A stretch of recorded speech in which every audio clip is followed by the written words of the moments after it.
Hi there. Hi there. Hi there. Hi there. Hi there. Hi there. Hi there. Hi there. Welcome to 60 Matthews. I'm Matthew, and we're back.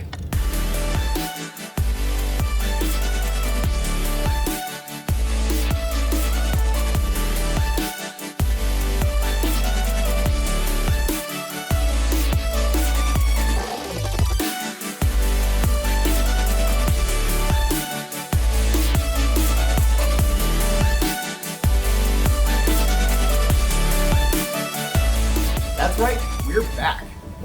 I know it's been a long time since my last upload, and I didn't expect to take such a long hiatus. I'll get into what happened and where I've been for the last 3-ish years. But first, I wanted to apologize to everybody who's still stuck around, everybody who's still here. Thank you so much for sticking with me, and hopefully there won't be another 3-year gap between this video and the next. I don't know when my next video will come out. I don't know if I can go back to doing it once a week, even though I would very much like to keep to that schedule, but I do want to get back into uploading regularly. I've got a lot of ideas, and I'll get into all of that too about the future of this channel. But first, what happened? Here's what happened and where I've been and why I haven't been regularly uploading like I was. So I was working on redesigning the van. I was gonna do another series where I designed the van from scratch, completely rebuilt it out, took everything out, and completely put in something totally new and different. I was about halfway through the video. I had done a lot of the voiceover. I had done a lot of the design stuff. I hadn't pulled everything out yet, but I was at least designing and getting an idea for what I wanted the van to look like and what I wanted the next iteration of Gladys to be. So I was about halfway through. I had gotten a lot of footage, and then my computer died. I lost all of my footage, I lost a ton of designs, I lost the main design that I was working on. I had a lot of stuff on backup, so my book was safe and a lot of the older designs were safe, but everything that I had done for the last 6 months to a year was completely gone. And not only did I not have the footage, but I didn't really have a method to record and edit and design and do all of the things. I lost my main tool in order to do that. So I had a friend of mine who got my computer up and running. I got all of my programs, DaVinci Resolve, Audacity, SketchUp, Blender, all of the things. I got everything reloaded. I had done some test videos just to make sure that it was back up and running, and it seemed to be fine. It seemed to be just something that happened in the software update, and so once it fully updated, it seemed to be good as new-ish and running just fine. So I spent about 6 months trying to make sure that everything was okay, and then I started back at it. So it had been 6 months, and so I planned to do this video. Then I, at this point, had redesigned the van again, which was honestly better because the first design that I had done was a lot more complex. So I had 2 or 3 different variations of the main design that I wanted to do, and I couldn't really figure out how I wanted to do it. It was like one central piece in the middle, and then it transformed to you slid this piece over and folded it out to be the desk and the living room kind of area, and then you could slide it back over and it would be the bed area. But it was a big complicated contraption that was going to be a lot of lumber and very heavy, and again I couldn't really figure out where I wanted to put everything. So the first laptop crash was kind of a blessing in disguise because there was no way that design was ever going to get built. And so with the second design, it was going to be a lot more minimalistic. I was going to sleep on the floor basically and have put down a floor during the day and then kind of fold up to be the bed at night, and then have everything kind of on the corners. So I had a fold out desk that came out from one side, and then the kitchen was going to fold out on the other side, and so it was one main room basically that was just going to be the interior.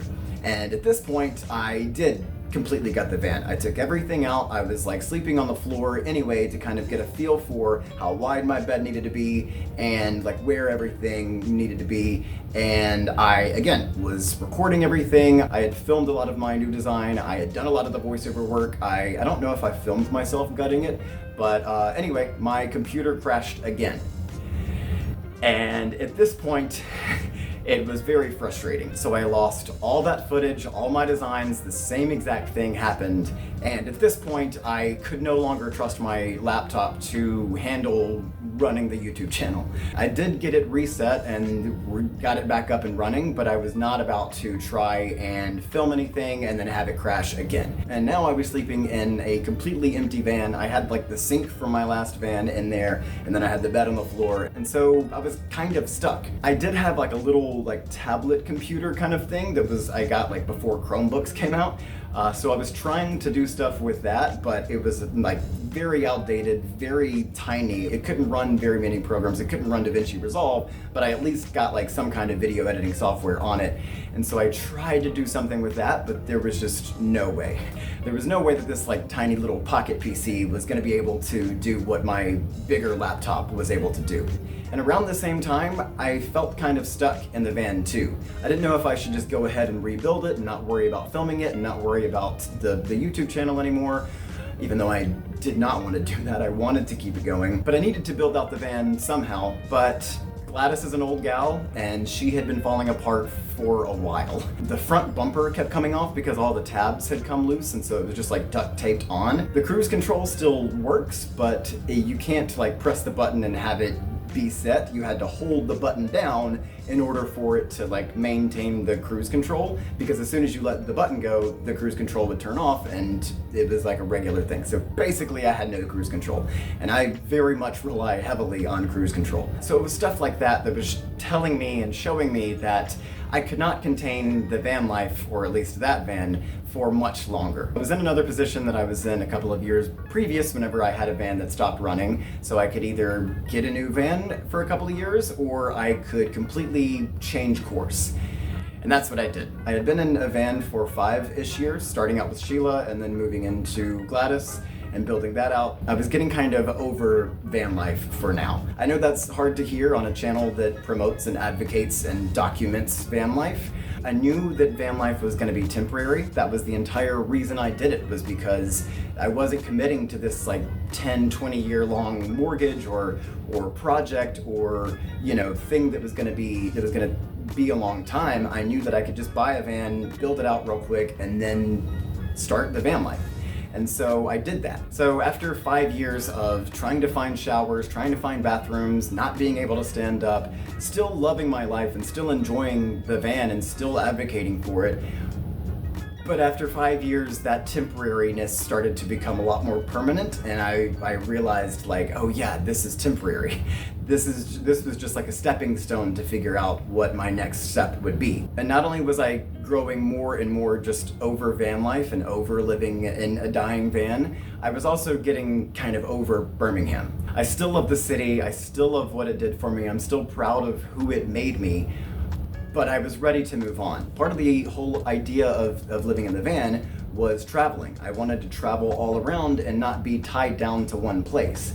And even though I did do a lot of traveling kind of around the Alabama and Tennessee and Louisiana area, I wasn't fully able to just go somewhere completely new like I wanted to. And for reasons unbeknownst to me, I started to be kind of drawn to and guided to Charleston, South Carolina. I had helped a couple of friends move down here, and I was able to see the beach, and this is where I used to vacation a lot as a kid. We went to like North and South Carolina, and then I was working at Rodney Scott's Barbecue in Birmingham, and these people from Charleston came in, and I was talking to them about it. And this was around the time whenever I was already starting to think like, maybe moving, maybe Charleston. That sounds, what's that all about? And then these people came in and they were talking about how much they loved Charleston, how similar it was to Birmingham, and the fact that like it had a younger crowd and it had a good like nightlife, it had plenty of restaurants and bars and all that stuff. But it had a lot of like historical significance and a lot of things to do that weren't just like going out and drinking and eating. And best of all, it was new.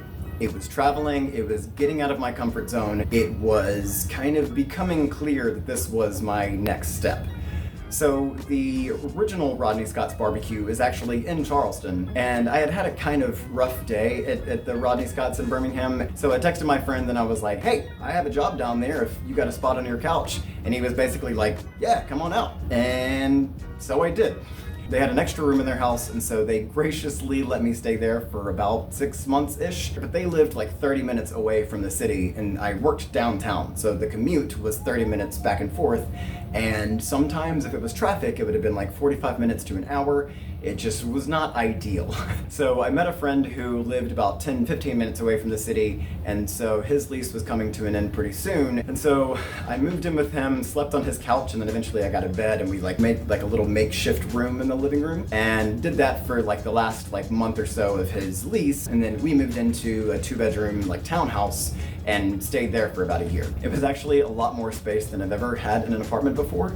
And this is actually one of the reasons why I wanted to do van life in the beginning anyway, was because I knew that if I downsized and stayed in this tiny little space, then no matter what I moved into would be a mansion. And sure enough, being able to have space to put stuff and not have to worry about rearranging just so I can put stuff other places, perfect.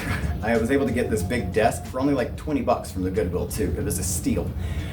And I had bought a big beefy computer from a friend of a friend. And now that I was able to have a solid power source and not have to worry about draining the batteries, I was able to utilize this big beefy computer, get a big dual screen setup, and now I definitely had a computer that could handle Resolve and Blender and all of these bigger programs that my laptop before kind of struggled with. So we lived in that apartment for a year, and I transitioned from the nomadic van life into a more stable, everything is always where it's supposed to be kind of life. But this has always been the goal, to get back into YouTube, to get back into 60 Matthews, get back into doing art, and really take this channel to the next level. I can't document my van life anymore, but I do want to keep modeling and designing tiny houses, vans, small spaces, alternative living spaces. I've been designing floor plans since I was a kid, so that's just what I do for fun anyway. In addition to game development and art and the books and doing all of the stuff that I was doing anyway, and now that I have my own place, I have a set where I can record. I've got a big old desk that I can work on. I've got all of my art supplies over there and a little bit in here. So now I have everything I need. If I want to paint, I can paint. If I want to sculpt, I can sculpt. If I want to do some game development, I have my computer where I can model, I can program, I can do all of the stuff that I was doing before, only now I have it on a much bigger scale, literally. Even though I haven't been documenting my work on YouTube, I have been doing a ton of work for the books, the games, the channel. I've done some rebranding, and so yeah, I want to get back at it. And in addition to 60 Matthews, I have a couple more ideas of channels that I want to start, but I'll get to those eventually. First, I wanted to get back into 60 Matthews and hit the ground running. So here we are. We're back, and I'm not going anywhere this time. I am overflowing with ideas. I'm ready to get back into it. So let's get started. Thank you again to everybody who's still stuck around. Thanks so much for watching, and I hope to see you next time.